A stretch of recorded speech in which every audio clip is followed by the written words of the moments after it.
One of the most overlooked skill, and is probably arguably the number one most valuable skill that we have, is how to hone our judgment, to improve our decision making. Take Warren Buffett as an example. He doesn't do much all day. He's reading a lot, he's learning a lot, he's talking to people, playing bridge, and once in a while, he makes that valued investment. He's not being paid to read, to play bridge. He's being paid to take everything that he has learned and turn it into a really good decision-making process. So when he does make an investment, it has the impact that he wants. But it's a really difficult skill to hone because of how long the feedback loop is drawn out. We make a decision on, okay, I'm going to major in international relations. How do I know that it's going to be a good decision until at least 4 years later when I graduate and I get a job in that field to inform me whether it's a good decision or not? Or even if, within the thing I go in, I hate it, and let's say, I decided to quit school. Do I know if that's a good decision or not? No, until I do something and look back and decide,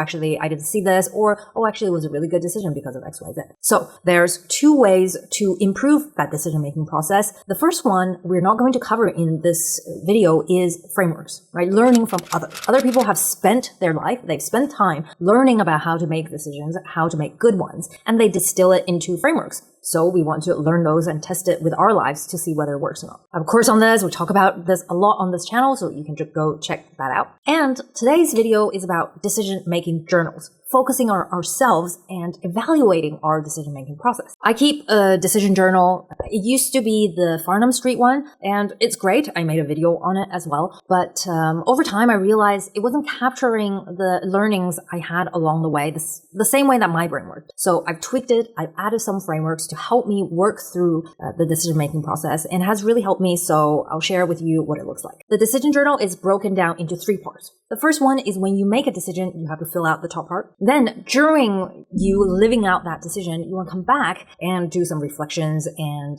think it through. Then at the very end, when things all end, you want to do almost like a post-mortem. Like, what happened? Was this a good decision? And you want to evaluate and add some more learnings. The first 3 questions, very easy. What was the problem statement? What is my decision? And what is the opportunity cost? This just gets us into the frame of, okay, if I'm saying yes to something, I'm saying no to something else. I'll give you a real example from here. So let's get onto the computer.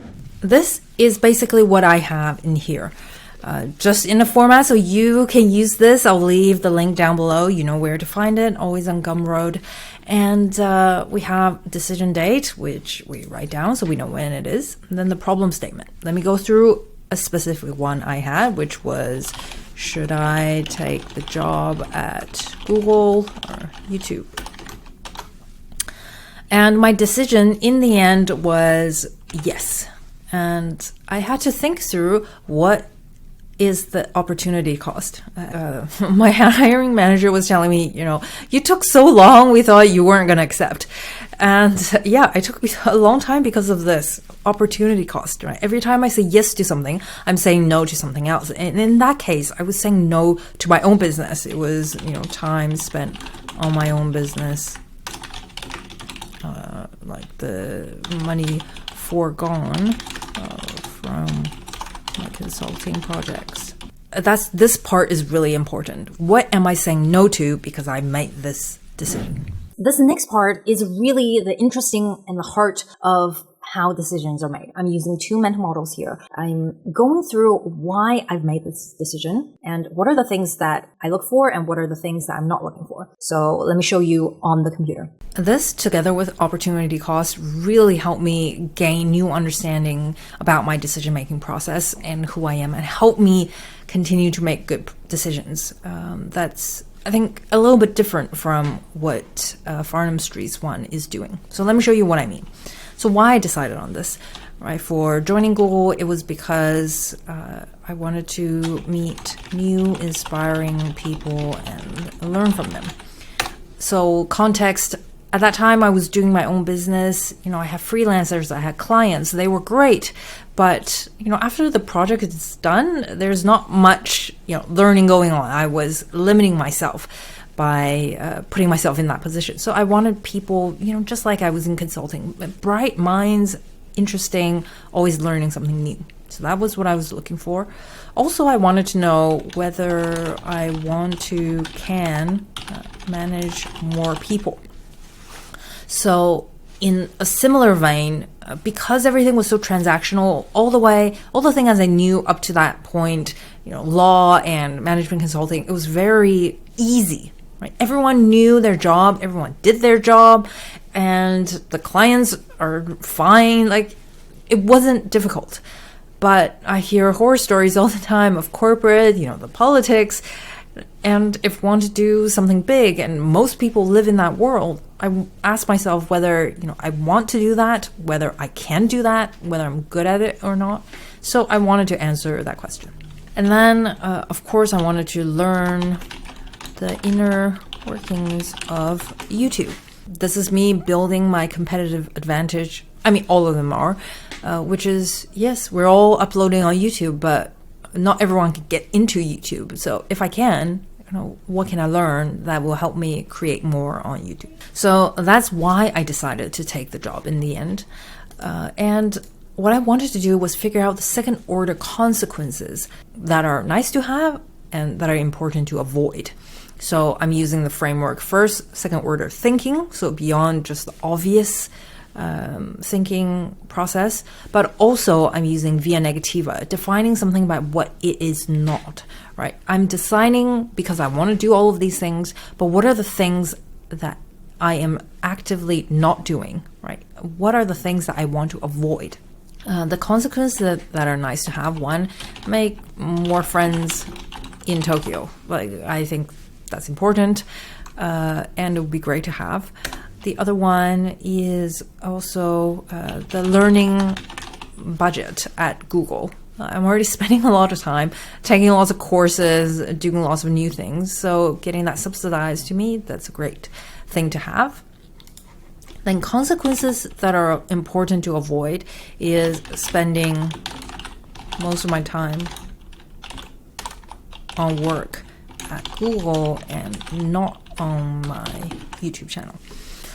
So, I'm going there because I'm building my competitive advantage. I need to remind myself, right, my business is what is important. I'm foregoing that already in this opportunity cost part, right? I'm spending less time. I'm getting less money from my business. So I cannot let Google take over my life. And in the interview, already made it very clear, this is my job, my work, my business is important to me. So I don't want to give that up because I'm busy at Google.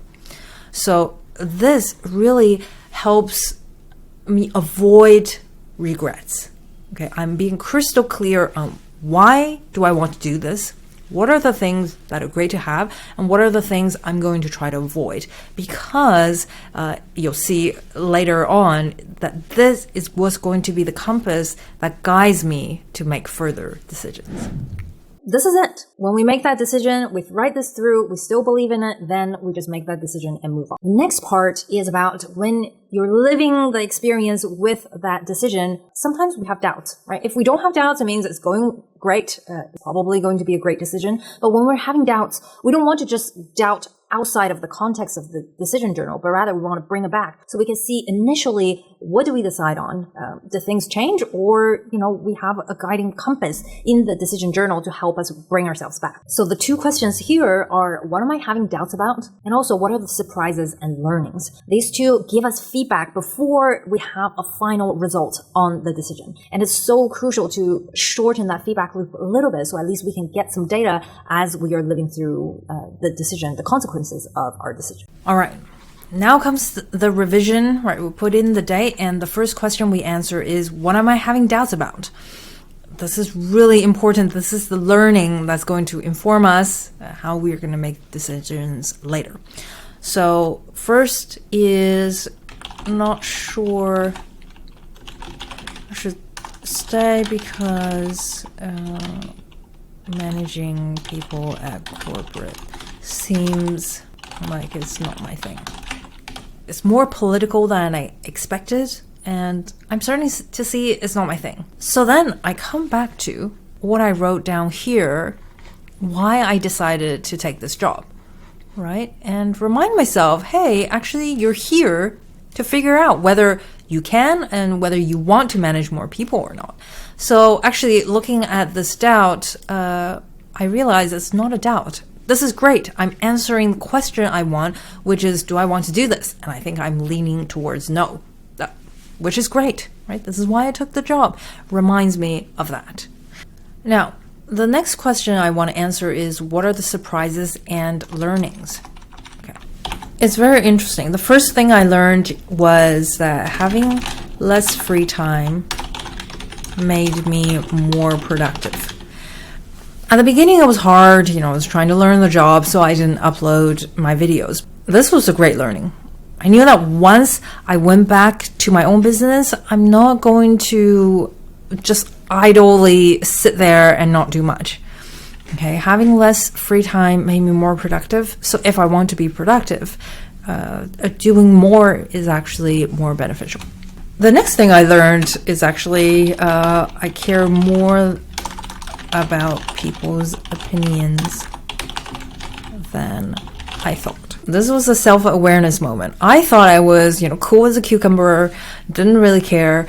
But when I was talking about wanting to leave Google with my mom's friends, our family friend, they were saying, well, but this is such an amazing job. You get paid, you don't work that much. It's really interesting. Not everyone gets to do this. And you're already balancing, so many of these, you're leaving all the free food behind. You're leaving all the free money. Like, why would you want to leave? And I thought it didn't matter to me what she thought, because, who cares? But actually I cared because I realized that my mom probably cares about what her friends say about her daughter. And I was, a little Asian child wanting to feel like, oh, well, if my mom had a daughter who went to work at Google, like she can talk about it and it's great. But if she has a daughter who runs her own business, everyone's like, oh, why are you wasting your potential? Why are you doing something that's, so hard, so blah, blah, blah. So great learning made me realize now I have to choose. Do I really care about other people to the degree that they're going to determine my future and my opportunity cost? The answer to that for me was no.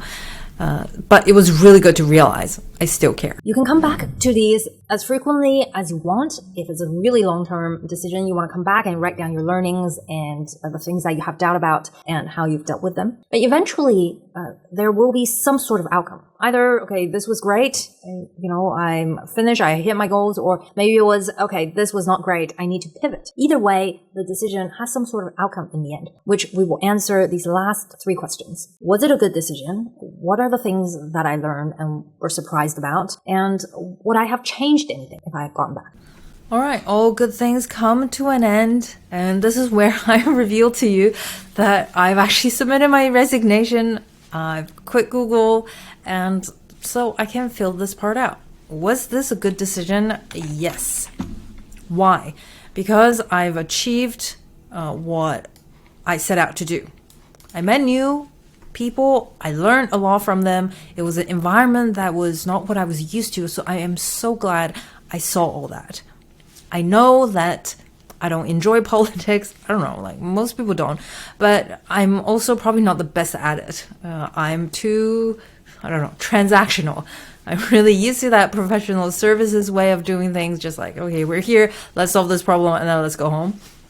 So, I'm going to outsource this whenever I need to do more than I can take on. Then learning the inner workings of YouTube. I also did that. It was great. So to me, time to move on. And when I was deciding on whether or not to quit, a lot of people were offering their opinions like, oh, but, you've got free food and you've got all this perks and, it's so stable, it's such a cool job and blah, blah, blah, blah. Of course, it sounds convincing. You're right. There are all of these perks. But I come back to this. What are the nice to haves, which are the perks, right? And what are the things I want to avoid, which is spending more time away from my business. To me, yes, this is how I've been firm with my decision. So to me, it was great. Okay. And also any more surprises and learnings throughout this process. For example, this something I learned, which is so, I wish I knew this earlier, which is that when you leave, you realize that you put off making connections with people. So, one of the reasons why I joined was to meet new people. But when I was working, I kept on saying, oh, I'm so busy, so I want to reach out to this person, but maybe later. And, later never came. So when I was leaving, I realized, oh my gosh, I still want to talk to these really interesting people. So I was having, 5 coffees a day, having coffee chats with everyone before I left. And that was such a waste. I wish I could have come back when I was having doubts here and looked at why I decided to do this and not just focus on that, this question of do I want to manage more people, but remind myself, hey, you're also here to meet more people, so you should be doing more of that. So that is definitely something I'm going to keep in mind going forward. So for example, now that I've finished, I went to San Francisco for, that Stanford thing, I made sure I actively reached out to more people. I could have just said, oh, yeah, but, I only have a couple of days, don't have time to meet anyone. But no, for me, it's important. So important learning here. That, and the last question is, what actions would I change? And actually, I would say, if any. And one, definitely meet more people. You are not always going to stay in that one place. I think that's one thing I would definitely change. Change would also be to take more risks. Basically, what I'm saying is make use of that environment. So if you're watching this and you're in an environment where you haven't taken full advantage of it, well, at least my experience is do it. What will give you an edge is going through this process consciously. There was a UCLA study done on this where if you consciously put your attention focus on something, you'll actually activate the part of the brain, the hippocampus, where you are actually using new learnings and trying to understand, trying to make better decisions. But if you are multitasking, you're reacting, you're not in that deep state of thinking, and you're turning on the primitive part of the brain, then actually you are almost like devolving your neural development. You're just going into the immediate responses, like, my parents told me to study this, or my friends are studying this, so I guess I will make this decision. The thoughtful processes, the non-automatic ones for big life decisions could be very helpful. So use this to improve and give yourself an edge on that honing of judgment and making decisions. And if you're curious about the frameworks that help you build on other people's knowledge, check out this video, and I'll see you in the next one. Bye.